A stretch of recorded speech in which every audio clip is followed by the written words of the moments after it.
राम राम जी थाने सारा ने Godar aunty lifestyle channel थारो स्वागत है। तो आज मैं सिलूँ जेंट्स अंडरवियर। तो थे ही देखो और सिलो आ देखो चौड़ाई है इतनी 12.5 और 14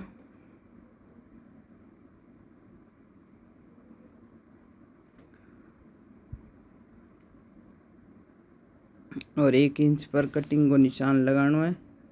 1.5 इंच ऊपर और 1 इंच नीचे थोड़ी सी गुड़ाई देगी और कटिंग को निशान लगाना। और डबल एक्सल में कच्छो है ज्यादा रेडीमेड आप लेवानी तो डबल एक्सल नाप तो भी हिसाब को है।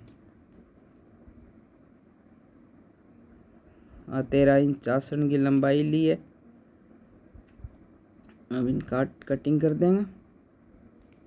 देखो काट दिए और अब म्यानी काट लेंगे।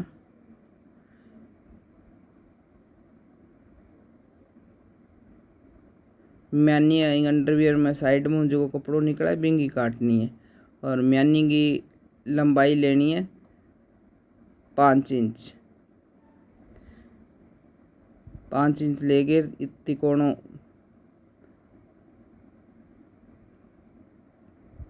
करके फिर इन्हें डबल फोल्ड कर लेना है और म्यानी काट लेनी है।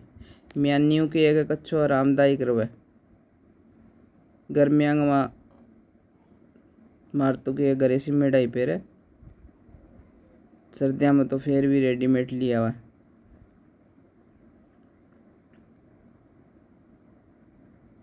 अब साइड में जो कि कपड़ों है इनकी कटिंग कर लेंगे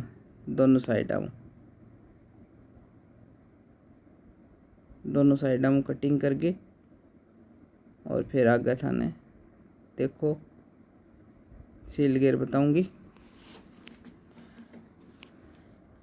अब इन्हें फोल्ड कर लेंगे।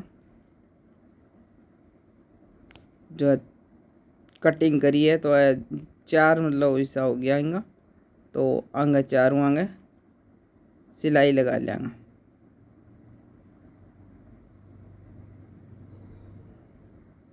थे आराम देख के थे खुद भी बना सको घरे।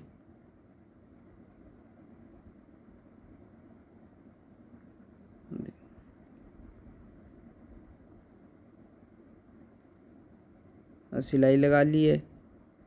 अब यहीं सारा चारों पीस संग यहीं सिलाई लगा लेंगे।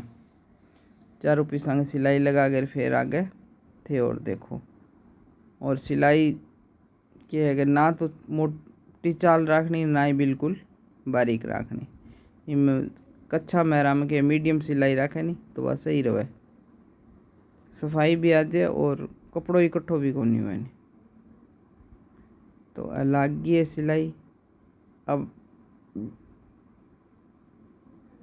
थाने आने जोड़ के और दिखा देंगे।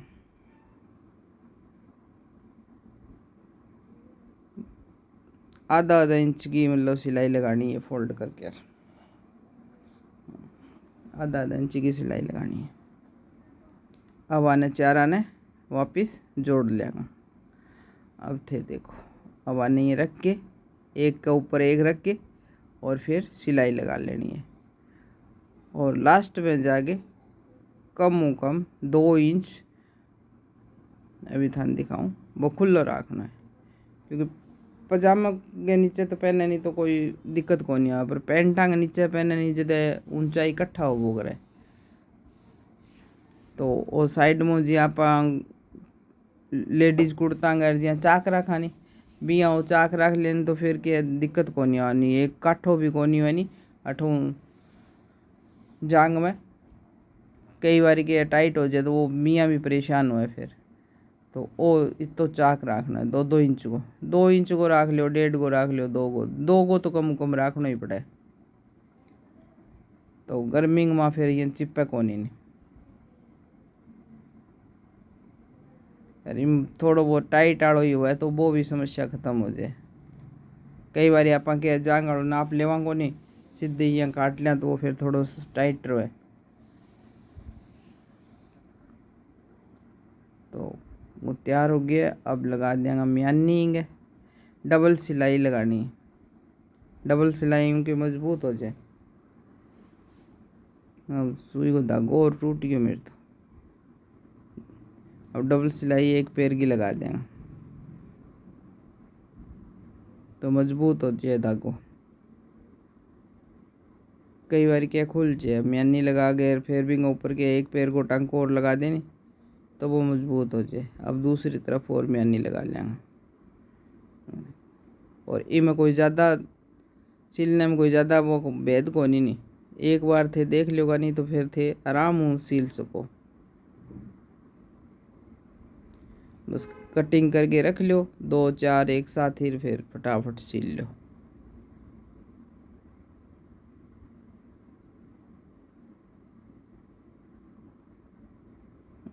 अब इन ऊपर डबल सिलाई लगा देंगे म्यानी के ऊपर तो सिलाई खुला को नहीं फिर।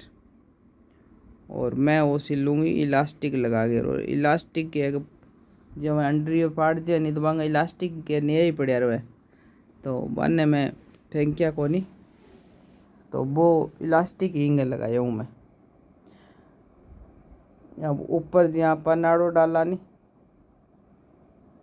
भी मैं भी यहाँ फोल्ड करना है और नीचे भी मैं ये फोल्ड करना है आधा इंच को। तो अभी मैं नीचे को फोल्ड करने लग रही हूँ। दोनों हिस्सा इंगा फोल्ड करके फिर ऊपर लो थाने इलास्टिक लगा हुआ है वो दिखाऊंगी। देखो फोल्ड हो गया। अब नीचे की सिलाई लगा देंगे। इनमें भी 2 सिलाई लगा के और फिर एक सीधो करके ऊपर एक पैर को टंग को फिर लगाना है। फिर बस अंडरवियर पार्ट जगह पर सिलाई को नहीं उधड़ेगी नहीं, इससे पक्को काम हो जाएगा। अब इनको डबल सिलाई लगा दी। अब निकाल के सीधी करके और अब एक पैर की सिलाई और लगा देंगे। हाँ देखो अब वो सिलाई को नहीं उधड़ेगी नहीं, अंडरवियर ही पार्ट जगह पर सिलाई नहीं उधड़ेगी। देखो काम करा तो पक्को ही करा नहीं तो फिर छोड़ दें। अब जब आप नाड़ो लगाए करा नाड़ो डाले करानी भी मैं भी एक एक आधा इंच की फोल्ड करना है कपड़ों। इंग बाद में अब लगा देंगे ई में इलास्टिक। और देखो इन इलास्टिक ने थोड़ा खींच घेर लगाना है और बीच बीच में ही कपड़े की भी थोड़ी थोड़ी क्या चुन्नट डालनी है तो बिल्कुल रेडीमेड की तरह लगेगा। और गर्मिया में क्या है कि पसीनों भी सोख लिया। रेडीमेड लियावा भाई तो क्या कट्टा बहुत जल्दी है, चाहे जॉकी का लिया हो चाहे कोई सा ही लिया हो। और देखो तैयार हो गया है। और देखो थे भी सिल लो।